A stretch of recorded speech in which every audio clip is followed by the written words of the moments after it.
Hello and welcome to the New York Sports Show. Folks, we have spotter, we have photographer, we have social media coordinator Mark DiMauro Jr. on. Mark, hello and welcome to the New York Sports Show. Yeah, man, thanks for having me. This is going to be awesome. Thank you for being on. Now, Mark, you do so much in the racing community for so many different drivers and teams. How do you balance all of that? Yeah, that's a good question because sometimes I sit here and I wonder how do I balance it. Even during the off season, working on personal video projects I'm doing, just balancing between homework and editing is tricky. So like right now, like during the off season, during the summer, if I'm being honest, it's not really that bad. Because I only take photos for people either I know or the people that I work for. So it's not really that bad sorting them or going through them like that. But balancing the time, it is tricky because throughout the week you also have other things to do. Like I have work. I have this, I have that. So it definitely is tricky. And to answer your question, I really don't know how I do it. I guess whenever I just have a small second or two, I'm in front of my MacBook doing photos, doing videos. I mean, the social media stuff's usually easier. For example, I run the social media for my three sons. So when we made the announcement on Monday that Steven Chapman was running Thompson tomorrow, that took 2 seconds. So things like that aren't that bad, but some things are. But I guess in that way it balances itself out. But to answer your question, yeah, I really don't know how I balance my time on it. Somehow it just happens. I don't know. Yeah, you definitely do a lot, definitely keeping yourself occupied. Now, what's your favorite thing to do? That's a good question. I like spotting. Spotting's fun. But the only downside about that is you can't be on pit road, obviously. And I also like being down pit road. So I would say spotting, I have part-time spotting gigs rather than full-time. So I guess I would say the part-time spotting gigs would be one of my favorite things. And if you don't want to count that because it's part-time, then whatever. I would say the video stuff would be my favorite things then, doing the documentaries like the Ted Christopher documentary I had, award-winning, which was awesome. And hopefully here within the next week, this last video I have, we could get out before Stafford. Stuff like that, that's probably some of my favorite stuff. It definitely, and folks, I saw the Ted Christopher documentary, and it was truly something that I'll never forget. Seeing Ted Christopher being essentially the deal on heart of racing for local racing, and the documentary put together was just so perfect, and there's no wonder why you won the award. Now, how does it make you feel winning an award for your documentary? Yeah, it's funny. Literally 10 minutes ago, before we got on the phone, I was having a conversation in my head, and I was like, because I was looking at Race Monitor, because Thompson's practicing right now as we speak, and I was looking at Race Monitor, and Steven was first fastest in practice. So I go in my head, I'm like, see, we're not here to lose, we're here to win, and I love that. And to answer your question, it really is rewarding, whether it is a video, whether it is, crew member or whatever. It really is rewarding, especially, like with that documentary. That documentary, I remember in class, we had a class for documentaries. I'd be, that's the only thing I'd be doing. And then in study hall, same thing. I'd run right to my Mac and start editing even more. And it took a lot of work. And luckily, I was in school every day. Some days I would stay after school just to get more editing in because I liked, I was in a mojo and I liked how it was going. So, once that happened, a little bit of the backstory is Quinn Christopher, Teddy's widow, came and did a surprise assembly at the school, brought me one of his 2017 winning trophies, and she talked about how it really affected her And that was like the fulfilling part, the winning part, the award part. That was the fulfilling part, knowing that it touched Quinn, that it touched Mrs. Christopher, knowing I did the best job I could do, and it truly was one of the best things I've ever worked on. And I've done a lot of videos, whether they were short format movies or documentaries, and to this day, that's still probably one of my best. That's very cool to hear, and they're very humble in a way, and wholesome. That was great that you did that, and very awesome that you won an award. Now, folks, those who are familiar with my channel, we actually came out with our own documentary about the late, great Kobe Bryant. That video will be linked in the description below, along with Mark's documentary on Ted Christopher. So definitely go check those two videos out. Now, Mark, you've been in the racing community forever, it seems. What made you get into racing to begin with? Yeah, it's funny. Back when I was a little guy, my dad would take me with my grandfather, and we would go to Stafford maybe like once a month. And if I'm being honest, 10-year-old, 9-year-old me hated it. I wish I could say it was love at first sight. I really do, because I love the sport now, Wow. I wish I could say it was love at first sight. Unfortunately, it wasn't. I hated it. We gave it a rest for 2 or 3 years. One day my dad got pit passes from a buddy and was like, let's just try it again. And I was like, all right, I guess, because it was funny. I was in love with like the Cup Series on TV, but like I hated being at Stafford, so it was weird. And I was like, all right, yeah, I guess we could try the pit. So we got into the pits. This was like, God, 2015.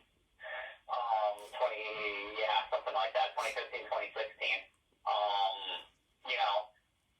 We got into the pits, and I was just walking around. I was checking out a car, and when I was looking at the car, some guy from the trailer goes, "Hey kid, we're short-handed. You want to learn how to work on a race car?" And I look over at some guy I never heard of, Ryan Priest, and I was like, "Yeah, sure." And I guess you could say right place, right time. I really lucked out on that, knowing now who Ryan Priest is. Yeah. And I credit my dad and I credit Ryan for getting me my basic knowledge. Because I was lost and confused, and from then, when Ryan moved to the Xfinity Series, I was kind of lost and confused again. And I give Tom Bowles credit for taking me under his wing as well, teaching me, doing stuff like that. So I really have to credit those three, my dad, Ryan, and Tom, for just helping me teach and learn. And that's what really made me enjoy it, was I actually knew, what was going on. I could actually be hands-on, Yeah, and that is just such an interesting story. Out of all the people I've had on related to NASCAR, whether it was a fan, someone who works for a team, or a driver themselves, I don't think I've ever heard someone say that that it was not love at first sight. So I think that's definitely a very cool, very different perspective. But at the end of the day, you ended up loving it. Now it's such a big part of your life. Now, yeah, and it's almost embarrassing to say that it wasn't love at first sight. Which obviously, luckily, that changed. But yeah, yeah, and it's to this day, I really still can't believe that I wasn't a fan. Yeah, and it's definitely life-changing, too, with all the stuff you've done. You've really carved out a great career at such a young age. What do you think of that? Is it something that you want to do forever? Is it more like a hobby to you? Well, first of all, thank you for the kind words. Yeah, I mean, right now I'm a freshman at Eastern Connecticut State University. I'm a communications major. So right now, yes, I would like to do something within the communications realm. Right now, I kind of do it all. With photography, with videos, with social media, public relations. I all that falls under communications. Writing like I said, we wrote a press release for us announcing Stephen Chapman running Thompson, because obviously that wasn't part of our original schedule. So doing all that falls under that realm. So the way I kind of look at it, because this is something I want to do in the future, hopefully within the NASCAR industry, potentially in North Carolina. So I kind of take this as almost extra practice. Yeah. More of a beginning of experience, because everyone needs to get their experience somewhere. And it's kind of like minor league experience, quote unquote, because I kind of get to do my own thing with, these Facebook pages or, videos or whatever. But, it's still, at the end of the day, it is still experience. Yes. Even though it might be minimal, it's still experience, so that's something that you need. Yeah, 100%. Now, last night we saw the Whelen Modified Tall Race at Martinsville. First time at Martinsville since 2010. And many fans are divided from the race. A lot of people say the coverage was great. Overall, the racing was great, no doubt about that. Coverage-wise, though, many people are saying that it was great. Other people are saying that it was the worst they've ever seen. Now, were you able to catch the race last night?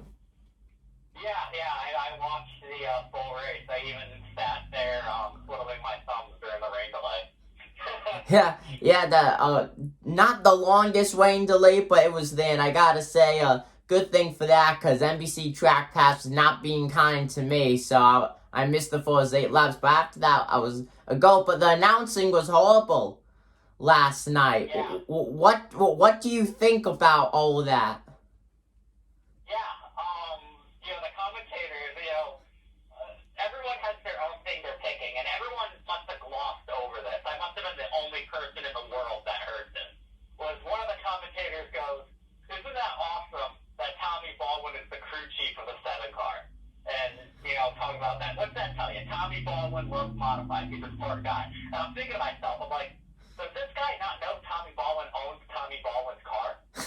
Like, he's literally talking about Tommy Baldwin like he's just the crew chief, that he doesn't own it. And I just wanted to bring that up because I felt like everyone just completely glossed over that. But I mean, yeah, some of that stuff that they were saying, the average modified fan can know. I mean, some of the names were, really weren't that hard. It was almost like they were trying to get the names wrong at some point. It was so funny. You would think they were actually like trying to do a comedy set right there. Yeah, I know. I mean, I was sitting there watching it, and I work for Superior Refinishing Racing, and that's the team Patrick Emmerling is going to be running for the open shows at Stafford and Thompson. So I'm watching the race, and when Emmerling got in that initial big wreck after the rain delay when he got spun, I'm actually surprised they said Emmerling right. If I'm being honest, because they said the only day that they had raced the whole night was Ryan Priest, and that's because he was in the Cup Series. Everyone else, they found a way to get their name wrong. So it was almost shocking when they did good, I guess. That was my take. That was my opinion. That the guys, they're talking about all the history the modifieds have, that Martinsville has, or how it's awesome to see them back, and then after like one lap, it's like they don't even know what's going on. They're just clearly reading off pre-written notes. Yeah, and it's like I said, pronouncing names wrong. It was definitely rough. Yeah, but I noticed the Tommy Baldwin bit that they said, and I just think that was hilarious. The team is literally called Tommy Baldwin Racing. I would just. And I think part of that is the entry list that I looked at. I think they looked at the same entry list name. Because the entry list I looked at only has crew chiefs. It doesn't have who owns the car. So I think they were looking at the same entry list that I looked at and didn't see who the owner was. But then again, they also pronounced Patrick Emmerling's NASCAR Wheel Modified Sport owner's name wrong anyway. Oh my gosh. Maybe they did have owners. I don't know. Yeah, who knows? It was still rough. But what disappointed me the most was there were no replays and the interviews. Eric Goodale, he just won the biggest race of his career. He got his first start at Martinsville and he finally wins there. Very emotional win. And they don't show the interview. I don't understand that. And then the replays, I would have loved to seen that Dave Sapienza replay where he was pointing at Kyle Bonsignor. Yeah, I was able to screen record that on my phone because NASCAR Roots posted it on Twitter. But yeah, I mean, we compared Track Pass's coverage from, compared from New Smyrna. At New Smyrna, at least you had replays. The commentators actually knew what was going on. You had interviews. I had to watch Eric Cadell's interview through NASCAR Cup Series reporters that were doing the Zoom interviews in the media center. It shouldn't have been like that. And at that point, the emotion's still there, but it's not as there anymore. Yeah, it's not a fully raw emotion. Watch in the media center, but that's not that true raw emotion of him getting out of the car. So yeah, I share that disappointment with you as well. Yeah. Definitely a mediocre broadcast, and I don't know how they're going to be able to put that on NBCSN next week without looking like an embarrassment, because there was already an embarrassment on a streaming service that I pay money for, Yeah, and I feel like... But still, you'd think that money would be going somewhere for a corporation like NBC. Yeah, exactly. And yes, it's not a lot of money. Depending on what you do, it could either be like $3 or $5. But at the end of the day, you're still giving them money, and there's no time limit. They could have definitely shown the interviews, and I really cannot picture them put in this ways unless they redo the commentary somehow, because it was just so embarrassing. I feel like it makes NBC Sports look bad as a whole.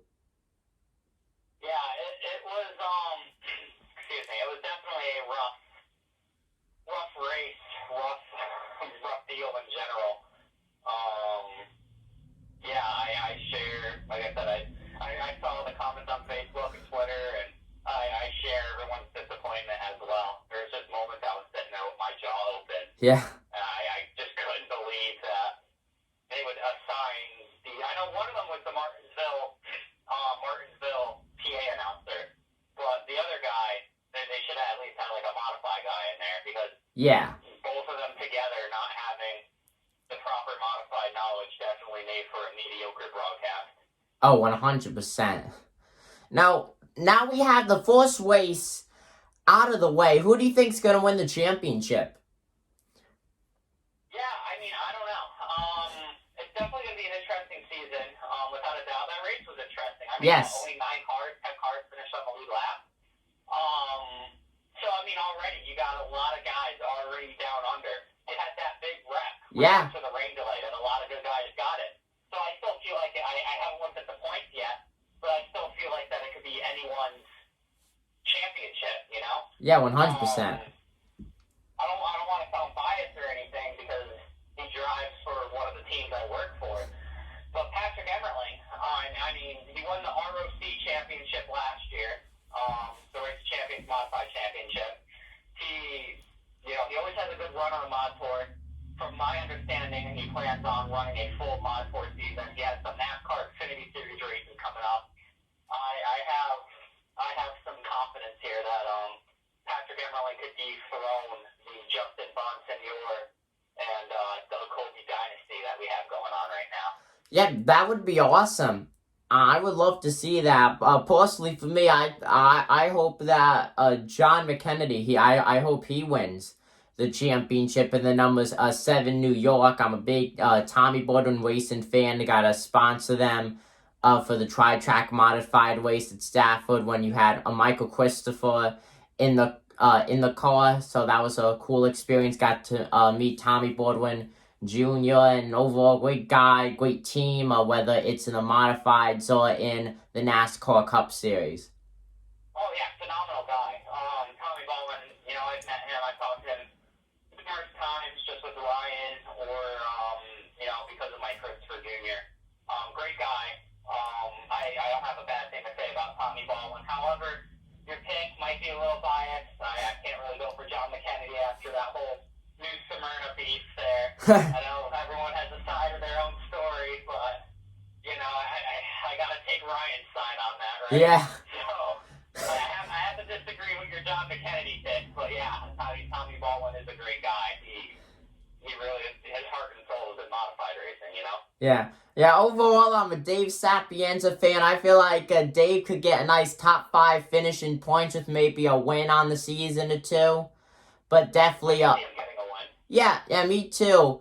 But definitely a setback now. A lot of drivers involved in Wex last night, and it makes me wonder with Stafford coming up and not that long from now, who's going to have their car ready? Because a lot of these guys don't have backup cars, and money is everything, and you got to pay a lot of money to fix those cars. We have broken suspensions and a ton of other things. So it'll be interesting to see whose car will be ready for the Sizzler at Stafford.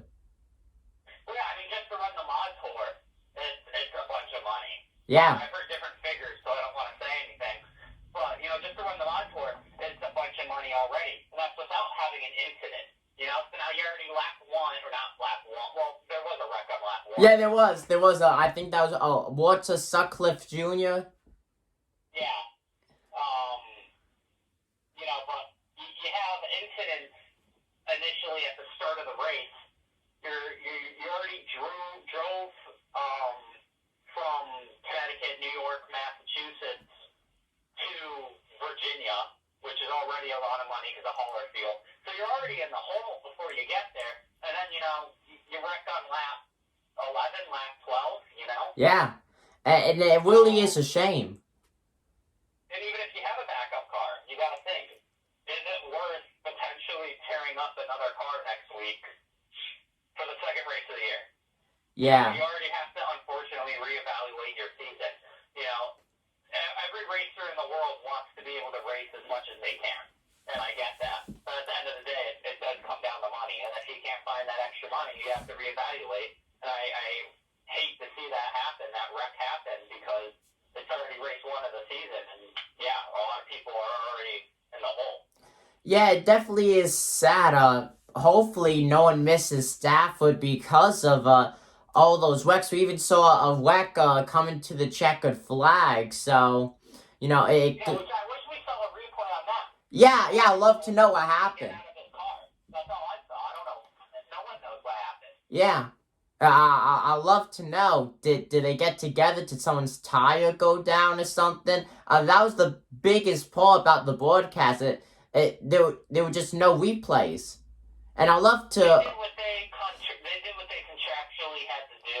Not a thing more, not a thing less.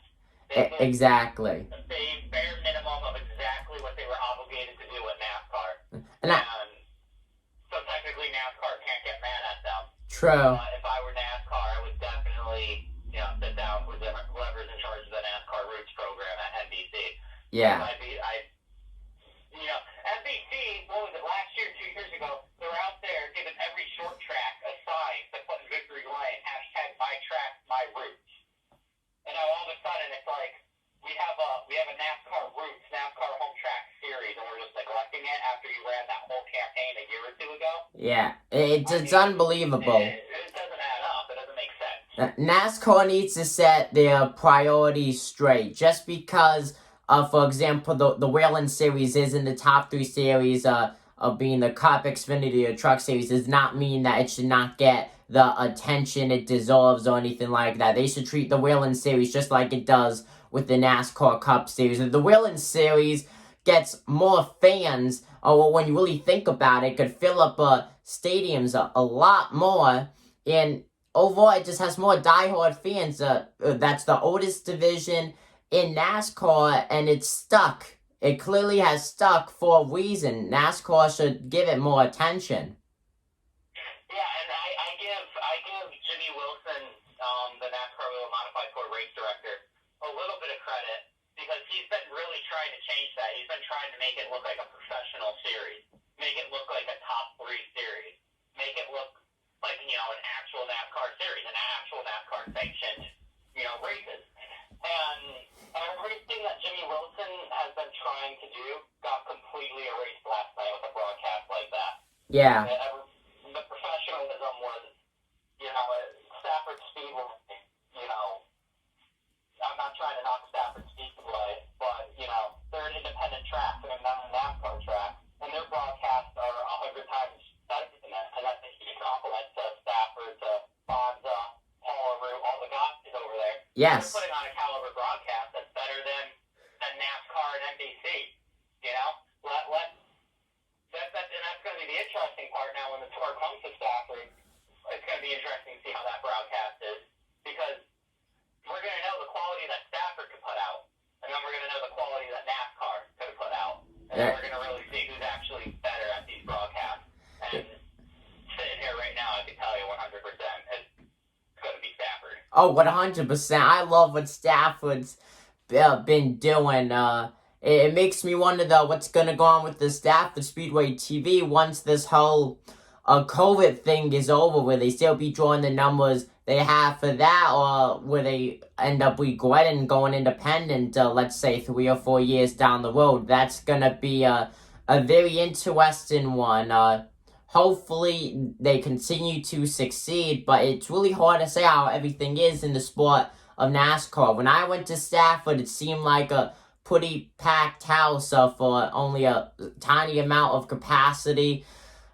So I would just love to see the numbers, if they would release the numbers of who's actually watching Stafford Speedway TV, or people watching live, or they just watching it on playback once it's all over. Because it makes you wonder just how successful they actually are from doing this, or if they're just going independent on a limb, assuming that they're going to end up being able to do it for the long run. Yeah, I mean, the way I look at it is, if they move to flow racing, they're definitely, you know, making money off that. If they move to a big distributor like flow racing, they're definitely, you know, they have some sort of viewership. But now I have to wonder, is that because of the pandemic or not? Yeah. And that's why it's going to be interesting down the road. I wish Stafford Speedway on flow racing the best of luck. I think it's amazing, especially, you know, when I go on vacation. Obviously, I'm not there. I could work in the hotel room, you know? Yeah. Watch the races on flow racing. I can still do my race recaps, you know, for my 3 sons or Superior Refinishing, whoever needs them that day. You know, so I think Yes. it's great. I'm just curious, as a numbers point of view, where that will go once the pandemic does officially die down. Yeah, it's going to be an interesting one, no doubt about that. Well, Mark, thank you for joining us here on the New York Sports Show. Is there anything else that you'd like to say to the people watching this video? Yeah, I just want a few quick plugs. I plan on, by late summer, having a podcast out with a friend of mine. It's called Racing to the Finish Line. We're going to have interviews from Xfinity Series drivers all the way to short track drivers. Could be very interesting. Right now we're all pre-recording everything, so there's no gaps in between our releasing. But like next week I have an interview with an Xfinity Series driver. An Xfinity Series driver that actually used to run FK Lights at Stafford Speedway. So if you know any history of Stafford Speedway, you might have an idea of who this is. So that'll be interesting. That's coming out late summer. You can stay tuned to my social media feeds for that. Hopefully here within the next week or two, I'll have another video called Why We Race released, another documentary. I sat down with Ryan Priest, Mike Christopher Jr., Steven Chapman, a bunch of different drivers from Stafford Speedway. I even got go-karts involved, sat down with Katie Scolorge, a lot of different people. Luckily, all friends of mine. That's what made it easier. You know, got that video out. Hopefully, again, within 1 to 2 weeks, which will be interesting. And I just want to give a quick shout-out to Bulls Race Cars, Inc., my 3 sons racing, and Superior Refinishing Racing for all they do for me and the opportunities they give me to work for them, whether it's photography, social media, hands-on with the car, you name it. You know, they give me that opportunity, spotting, you know, stuff like that. So I just want to give them a quick shout-out, not just because they're my employers, but they've definitely given me a lot of big breaks throughout the years. Definitely, very cool with all the stuff you've been doing. Folks, definitely make sure to check the description below. I'm going to have a few links that Mark will want down below, and definitely check him out. Follow, subscribe, whatever you could do. This guy is going places with his career. and just such a well-known figure in the racing world. Mark, thank you for coming on.